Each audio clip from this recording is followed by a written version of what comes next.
Okay, so today we're diving into something pretty cool.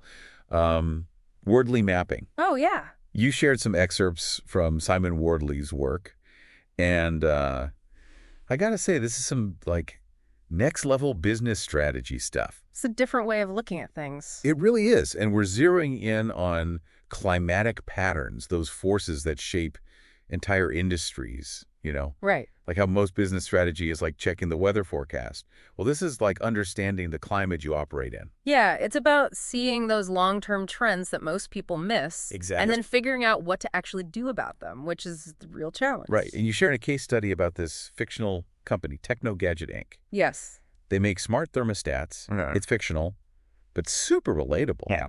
Who isn't trying to outsmart their heating bill these days? Absolutely. And what I love about the case study is it's not just theoretical. They actually created a Wardley map for Techno Gadget's business. Oh, cool. Yeah, it's like a visual x-ray of their entire operation. Wow. From the physical thermostat to their app, the cloud stuff, even their marketing. Okay, so let's unpack this map a little bit. Yeah, let's do it. One key concept we see here is the evolution axis. Right. Their smart thermostat itself is getting pretty common now, right? Lots of competitors, prices are dropping. Sure. Classic signs. It's moving towards becoming a commodity on the map. Exactly. It's becoming more of a commodity. But here's where it gets interesting. Their API, which is how other smart home devices can talk to their thermostat, that's still pretty unique. Okay. It's more in that custom-built phase, which means they've got a competitive edge there for now. So even within one company, different parts are evolving at different speeds. That has to have huge implications for how they think strategically. Oh, absolutely. Speaking of which, let's dive into some of those climatic patterns that Wardley talks about. Yeah. One that really jumped out at me was this idea of the Red Queen effect. Right. It's like in Alice in Wonderland, running as fast as you can just to stay in the same place. It's a perfect analogy because even if your company stands still, the world around you is sprinting. Yeah. Competitors are innovating, new tech, customer expectations are changing faster than ever. I mean, if you're not constantly evolving, you're basically going backwards. It's like you're standing still on a moving walkway. You're going to end up at the back. Exactly. And that's where this map becomes like an early warning system. I like that. You can see which parts of your business are at risk of becoming the next blockbuster video. Oh, for sure. I mean, Blockbuster ignoring Netflix, classic example of a company that missed the evolution axis in action. Probably. They were so focused on their physical stores, the late fees, that whole commodity stage of renting DVDs, that they completely missed how streaming was going to change everything. They were looking at a paper map while Netflix was using GPS navigation. Exactly. Okay, so how does this apply to our friends at Techno Gadget? Well, the case study mentions their app is facing tougher competition. You know, it's starting to become more commodity, which means they need to think about how to stay ahead of the curve. Right. Like, should they add new features, focus on user experience, or maybe even explore new markets where smart homes are still a new thing? So it's not enough to just create a great product. You've got to constantly adapt to stay relevant. Especially in a fast-moving market like smart homes, absolutely. Now, another pattern that really got me thinking was this idea that no single method fits all. Oh, I love that one. Right. It's so true. It's like we crave that one-size-fits-all approach. Magic formula. Yes. But different situations call for different tools. Absolutely. Like if Techno Gadget is developing a brand new software feature, maybe they need to be more experimental, more agile. Sure. But once that feature becomes more established, maybe a more structured approach makes sense. Right. It's about having the right tool for the right job. Exactly. And that applies to everything from how you manage your teams to suppliers to marketing strategy. It comes into play when we were talking about Techno Gadget's API strategy, right? Oh, 100%. Because right now, it seems like their API is mostly attractive to those early adopter types, the developers who love to tinker. You got it. They're appealing to the techies. So to make their API truly mainstream, to make it something that all developers want to use, they might need to shift their approach. They need to think about that early majority who are a little more cautious. Right. So that means more user-friendly documentation, more support resources, things like that. Exactly. So even something as technical as an API needs to evolve as it moves across that map. It has to. And speaking of evolution, this next pattern highlights how interconnected everything is coevolution. Okay, tell me more about that. So components on the map, they don't just change in isolation, they No. influence each other, kind of like a dance where the movements of one partner affect the other. I'm picturing it. So for TechnoGadget, it's like their app and their API are in this dance together. Exactly. As more developers use the API to connect other smart home devices, that could bring a flood of new users to Technogadget's app. Which is great. But are they ready for that? That's the key question. They need to make sure their app can handle that growth, that their customer support can scale up, Right. and that they've got the right marketing to reach those new users. So co-evolution can be a huge opportunity, but you got to be ready for it. You have to be prepared for sure. Speaking of being ready, let's talk about those moments of rapid change and adoption. You mentioned that evolution happens in waves, Yeah. these tricky chasms in between. Right, like those old maps with illustrations of ships going over waterfalls. You don't want to be that ship. Yeah. You've got to be careful not to go over that metaphorical waterfall, especially when trying to bridge that gap between early adopters who love new tech and the early majority who are a bit more cautious. Right. And TechnoGadget's smart thermostat seems to have made it across that chasm. It seems like it. They're gaining traction with the everyday consumer. They are. But what about their API? That's the million-dollar question for them, right? Right.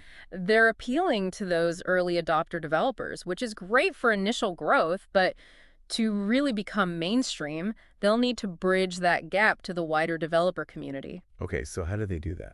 Think practical benefits, case studies, a more user-friendly approach. So it's almost like they need a different kind of map, a different set of tools to navigate that next phase of their API's evolution. Precisely. And that's where Wardley Mapping really shines.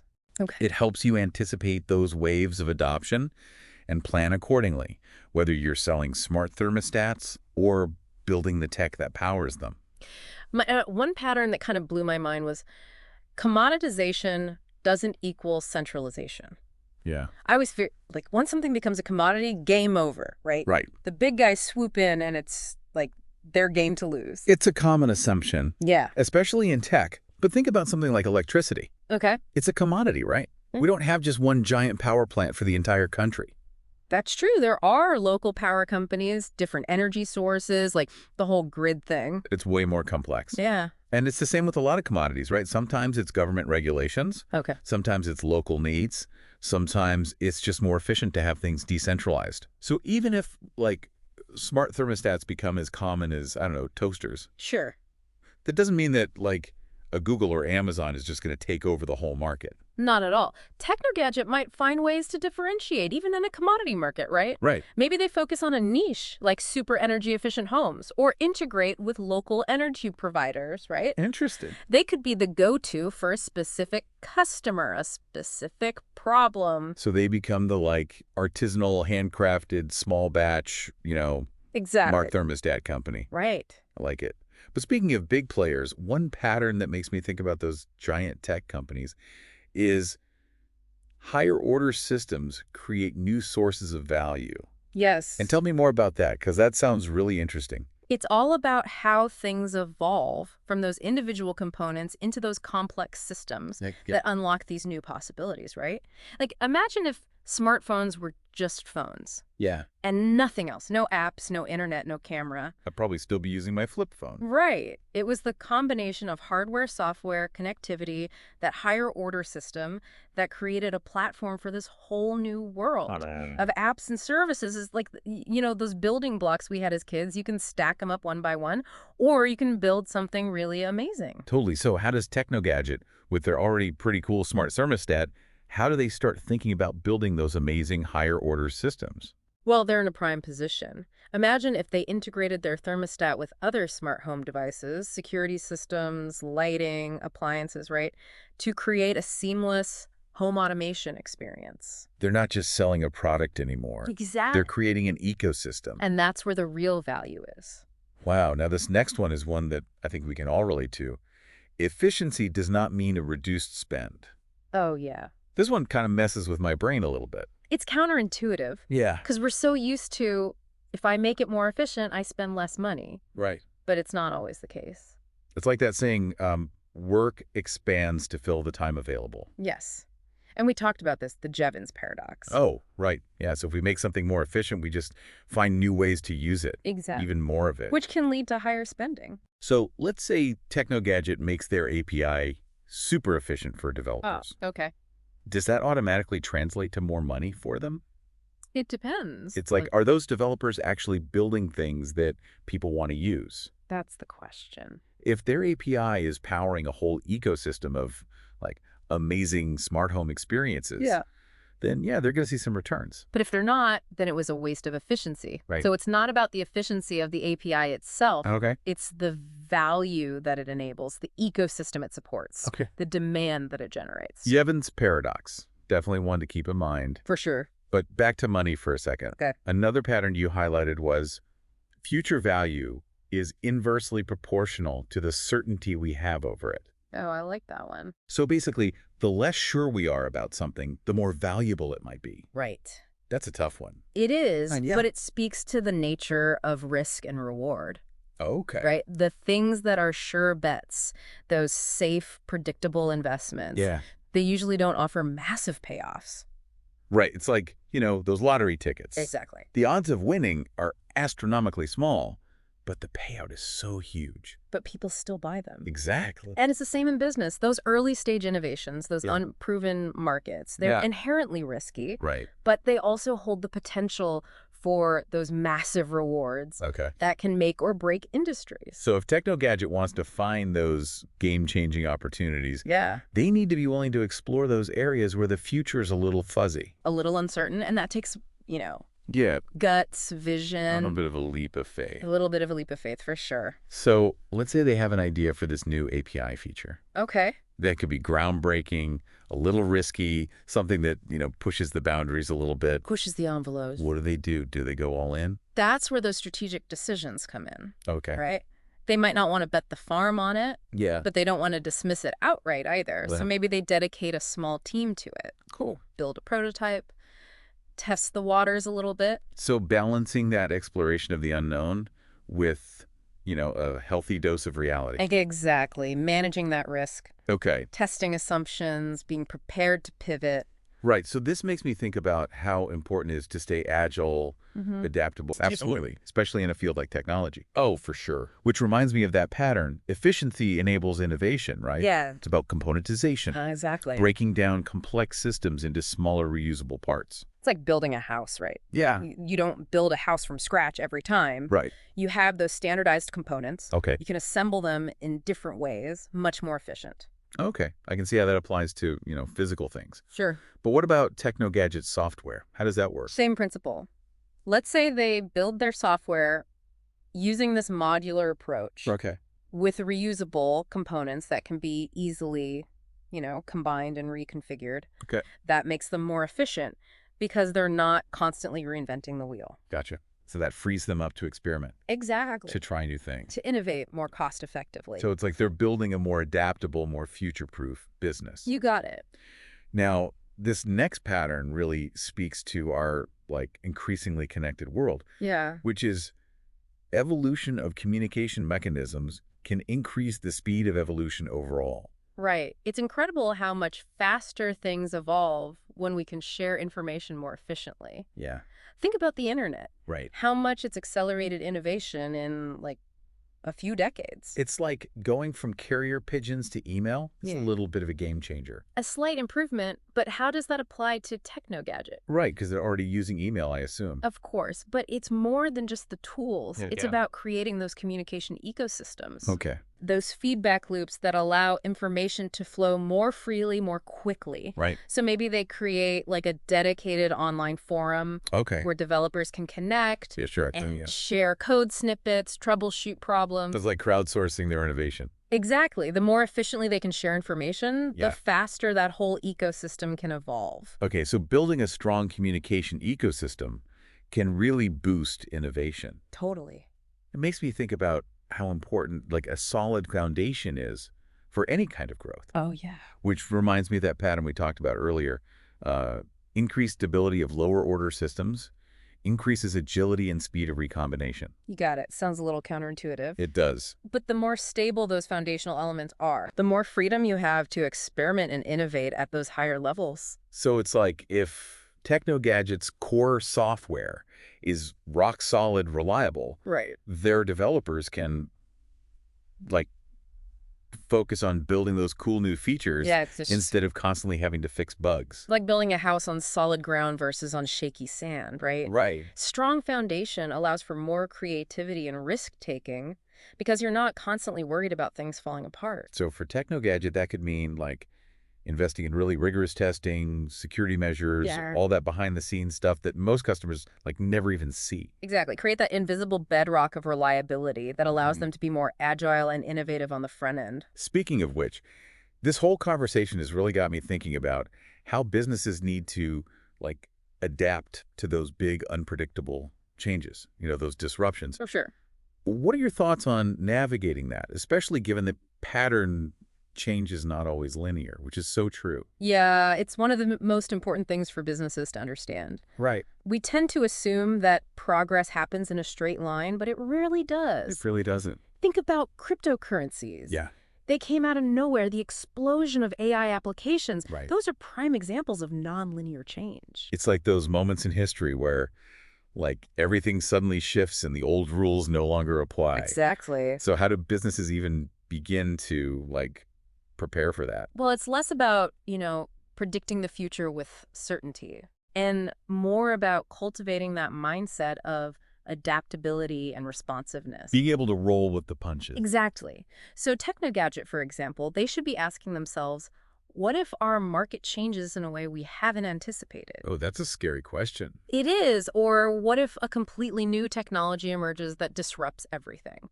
Okay, so it's like being open to those possibilities, those what-if scenarios. Yes, and being prepared to adjust course if you need to. Be ready to pivot. Exactly. Having a plan is important, but being able to deviate from it when circumstances change, that's crucial. Yeah, you gotta be flexible. Flexible, experimental, maybe even a little bit brave in the face of the unknown. It's like those old maps, like here be dragons written on the unexplored parts of the map.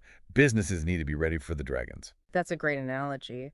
And speaking of maps, one pattern we haven't touched on yet that I think puts things in perspective is the economy has cycles. Peace, war, and wonder. Oh, right, like those historical periods of, relative calm. Right. Followed by like upheaval and conflict. Exactly. And then eventually, leading to these new discoveries and advancements. Yes, precisely. And just like those historical cycles, businesses need to recognize that these phases exist within their industries too. Right. So during a peace phase, it's about optimizing those existing models and enjoying that stability, right? Okay. War phases, on the other hand, you need a different approach, right? You got to fight for market share, adapt quickly, be prepared to disrupt or be disrupted. Be ready for battle. Exactly. And then if you're lucky and you're strategic, you come out on the other side. You come out in the wonder phase. Right. Where like all these new opportunities emerge and you can redefine the game. Exactly. It's about recognizing those cycles and adapting your strategies accordingly. So for Technogadget, for example, understanding whether their industry is moving more towards that like war phase with like increasing competition and rapid innovation, that's like essential for them to know. It changes everything. Because that'll determine what kind of like weapons they need in their arsenal. Right. Do they double down on R&D? Focus on building alliances? So understanding those broader economic cycles really gives them that framework for making those like critical strategic decisions. It does. It highlights that business, like evolution itself, is not this static process, but this ongoing dance of adaptation and change. Well said. Thank you. So understanding those cycles is key. But I imagine like actually predicting the future is where things get really tricky. Oh, absolutely. Especially with that pattern. You cannot measure evolution over time or adoption. You need to embrace uncertainty. It's one of the hardest things for businesses to accept. It's so hard. Especially those who rely on data and forecasts, We want that control. We want to know what's coming next. Exactly. But in reality, there are just too many unknowns. Especially with new technologies, emerging markets. So if you can't like accurately predict when something will take off, how do you make strategic decisions? You have to shift your mindset from prediction to preparation. Okay. So instead of trying to pinpoint exactly when that technology will hit mass adoption, focus on understanding those different potential scenarios and be prepared to adapt to any of them. So have a plan, but be willing to throw the plan out the window. Exactly. Be flexible, be responsive, be comfortable with that ambiguity. It's like that quote, the only constant is change, right? Precisely. And those who can embrace that change, who can adapt and evolve, they're the ones who thrive. I love that this has been an incredible deep dive. It has. We've covered a lot of ground. We have. From those foundational concepts of Wardley mapping Right. to these fascinating climatic patterns that shape the business landscape. It's been a pleasure exploring these ideas with you. Likewise. And remember, it's not about memorizing these patterns. Right. It's about applying them, about using them to ask those tough questions. Challenge those assumptions, make more informed decisions. Be better prepared for the future. Exactly. Wardley Maps can help you spot those opportunities before your competitors do, whether you're a startup or a Fortune 500 company. Absolutely. And if you're ready to dive deeper, we encourage you to explore Simon Wardley's work and start mapping your own path to success. Until next time, keep exploring, keep evolving, and keep asking those what-if questions.